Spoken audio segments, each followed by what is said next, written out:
The Observances.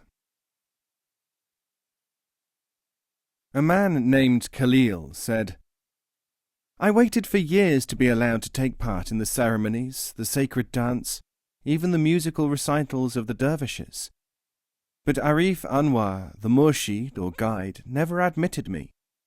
I am known as a wise man, but I have never really been in the school." Afifi, who was successor to the murshid Anwar, said to him, "It was from compassion for man, and through love for you, that the Arif protected you from these things." Khalil asked, "How can it be protection to be denied the company of the elect? How can it be love to be excluded from those things which only enemies of the path decry?" Afifi answered, "You mistake the caperings of the exhibitionist, the self-indulgent of the aesthete, and the self-deception of the imagined disciple and imagining master for the road to truth of the teaching.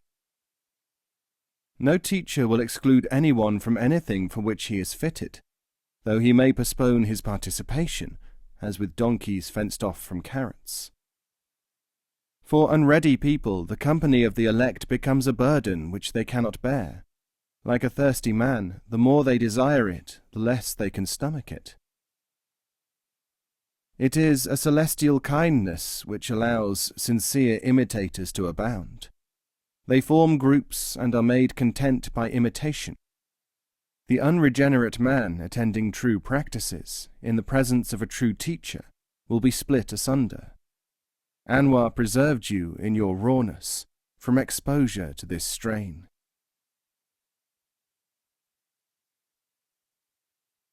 The Cupboard. One of the followers of Musa Arkani said, "Why must we endure such pinpricks as the actions of this idiot who has taken it upon himself to attack us so often, claiming that we are foolish, self-deluded, and at the same time trying to exploit others?" Arkani said, "The behavior of the environment is a manifestation of the environment. We have opened a cupboard full of delicacies. A dog has darted forward and is yapping and snapping. But we all know why dogs do these things. They do them because of their nature. The occasion is unimportant to them. But suppose it had been a giant bear. You would by now have been crushed to death, and therefore in no condition to indulge in the luxury of being annoyed by curs."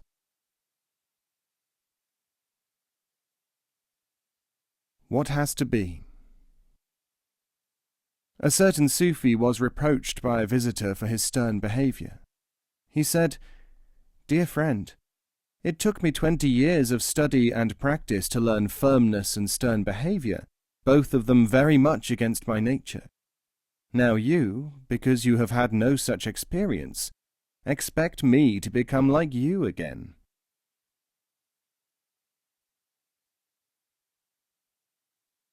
Generous and humble. This interchange took place between Hariri and a visitor.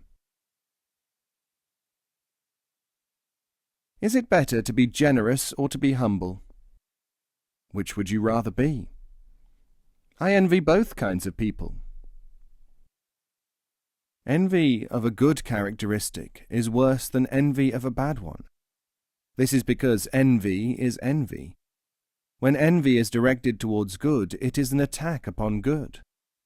When envy is directed towards evil, it is in its proper place, and may be seen for what it is. Then what should I do? You should make sure that you are sincere. In that way you will become both humble and generous. Sincerity has no place for envy.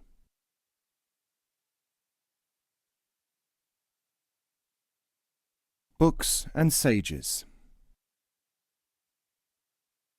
A man started visiting a Sufi. After they had had 2 meetings, the visitor said, "Last time I was here, you were immersed in the affairs of the congregation. This time, I am glad to see, you are dealing with something more permanent, the organization of the order's estates." The Sufi said, Your interest in our shifting concerns is delightful to contemplate." The visitor went away, feeling happy that he had pleased the Sufi. One of the disciples asked, "In what way was his concern for organizational matters pleasing?" The Sufi said, "It reminded me of the delight which I felt when my children were young. The first day their teacher started to speak of mathematics, they did not like the lesson because he dealt with 1 orange plus 1 orange equals 2 oranges, and they wanted something more serious than mere oranges. Later they were pleased because in the very next lesson he happened to say 2 books plus 2 books equals 4 books. They said, 'Now we are getting to the real thing. He is talking about books.'" The dunderhead we have just seen, whose grandfather, as it were, never suspected that the Sufi way may be taught by any activity, or sometimes perhaps none, is a suitable candidate for charity. It is a charity to please by appearing pleased.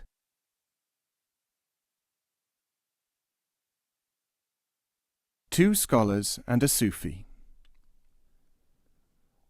2 scholars were talking. The first scholar said, "I have written 200 books, and people are respectful towards me as a great scholar. But you, who have written only 1 small book, people regard you as a wonder." The second scholar said, "My book is a jewel, and people give it corresponding appreciation." "Alas," said a Sufi, who was sitting in the corner of the room until then unobserved, "vanity has prevented each of you from realizing the true situation." The men of letters turned upon him in fury. At first they vented their spleen upon the dervish, but he did not reply. When they had unburdened themselves of their anger, curiosity began to take hold of them, and they said, "Tell us, then, how we are to be judged, if it is not by the excellence of our works." "Let us not think of books, but of beautiful robes," said the Sufi, "and I will tell you a story. There was once a man who made robes for almost all the kings of the earth, and everyone had heard of him. Then one day another man made a single robe, of no great magnificence, but excellent enough. This single robe was adopted by a certain dandy, and it became well known as a consequence. The people who had known the maker of this garment before he started his career were correspondingly impressed, and they honored him, and regarded him as a wonder, a man chosen from among them for special distinction, upon whom fortune had smiled. And one day, when the first robe-maker appeared in the midst of these people, crying, "If you honor him, how much more must you think of me, for I clothe all the kings of Islam?" When this happened, nobody turned aside from their salutations to the maker of the solitary garment. The reason was, dear friends, that the maker of robes for all the kings on earth is too far away, too lofty, beyond the perception of the humble man. But to make just one robe, to have it selected by one man, to be rewarded for it, these are the things which everyone can understand.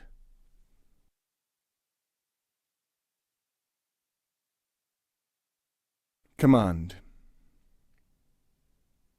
A certain Sufi was asked by a man who was attending him, "You insist upon discipline and obedience and service of the master. You demand that we do exactly what you command, and that we never vary a command or criticize or oppose any individual." The Sufi said, "That is a true description of what I have required." "But," said the other man, "there seems to be no value in this, since you never command, and you do not give orders, and therefore we have no way of obeying you." The Sufi said, "All this training is for your own sake, and for the sake of the work, this affair of ours. If it were for my sake, I would command and make you obey me. But because it is for you, and the command is for the sake of the command, I have to make certain that you will obey, and that you can serve, and that you can withhold criticism. These qualities are required for the time when they are required, and the occasion when they are required, not as something which is tested continually. If you have them, you have them. If you have not, acquire them by action and study. Obedience, for example, is not learnt by obeying me. It may be by obeying the circumstances in which you are set. It will go hard for you when these qualities are needed if you do not have them then. Having them is what is important. Merely displaying them is another matter.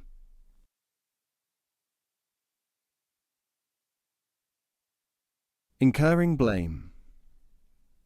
Why, asked a disciple of a Sufi, why does the dervish incur blame? He may incur blame, said his teacher, to expose to the general audience how ready people are to blame others, so that the observers may see this in themselves and be less likely to adopt this fault. He may attract reproach in order to reveal the baseness of certain blamers, who otherwise conceal their true characteristics. But just as a snake may look beautiful when basking, and needs fear or an attractive prey before he shows his inner nature, so the envious and the disappointed needs a defenceless-seeming man or other attractive morsel before he will abandon his mild outer countenance.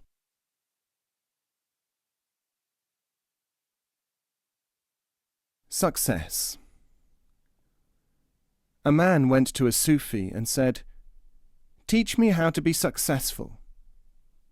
The Sufi said, "I will teach you more than that. I shall teach you to be generous to the unsuccessful. That will pave the way towards your own success and give you far more.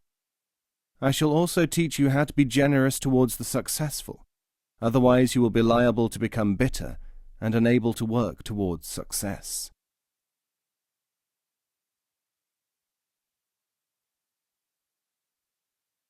Three possible reasons.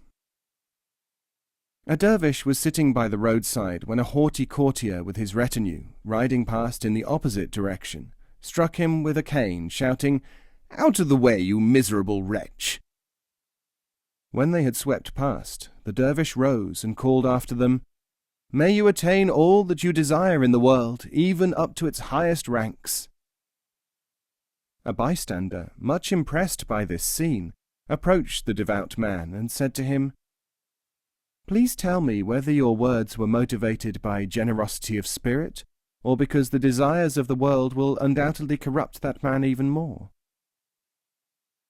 "O man of bright countenance," said the dervish, "has it not occurred to you that I said what I did, because people who attain their real desires would not need to ride about striking dervishes?" Healing. A dervish was once asked, "How can you heal the sick when your own master cannot?" He said, "A man was once asked, 'Why do you walk to the grocer's shop when your master does not do so?' And the man replied, 'It is because my master is making bread that I am walking to the shop. If he were not engaged in baking, there would be no need of flour.'"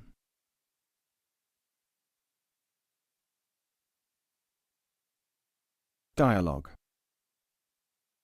A disciple asked the deputy of a dervish, "Why has so-and-so not been through the phase of acquiring patience?" He said, "The test of his patience is you, for you ask questions all the time, while he has no need of other tests in that direction in this place of study." The disciple then asked, "But when do I begin my exercises in developing humility, which is said to be my need?" The deputy told him, "Just as you are a source of exercise in patience to him, he is a source of developing humility for you. Enduring you should help to make him patient. Observing your own attitude towards him should help to make you humble. It is not humility to demand to be made humble."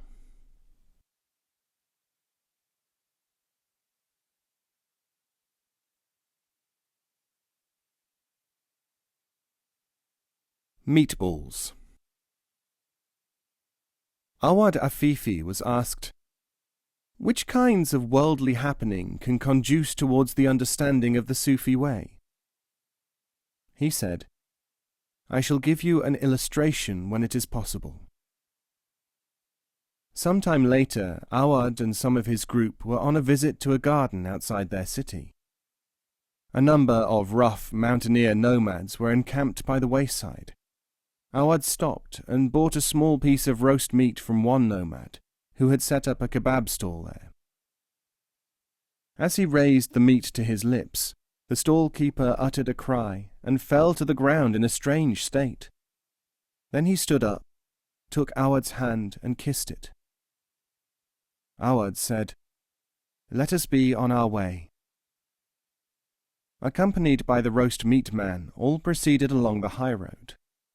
This nomad's name was Koftapaz, or meatball cook, and he was soon revealed as one whose baraka, or spiritual power, gave meaning and effect to the spiritual exercises of the whole school. Awad called his followers together and said, "I have been asked which kind of worldly happening can conduce towards the understanding of the Sufi way. Let those who are present at the meeting with Koftapaz tell those who are not there, and then let Koftapaz himself give the explanation, for he is now my appointed deputy." When all had been informed about the encounter on the way to the garden, Sheikh Koftapaz stood up and said, "O people upon whom the shadow of the beneficent bird Simurgh has rested, know that all my life I have been a maker of meatballs. Therefore it was easy for me to know the master by the way in which he raised a morsel to his lips, for I had seen the inwardness of every other kind of mortal by his outwardness. And if you are totally accomplished in your own work, you may recognize your imam, or leader, by his relationship with your work."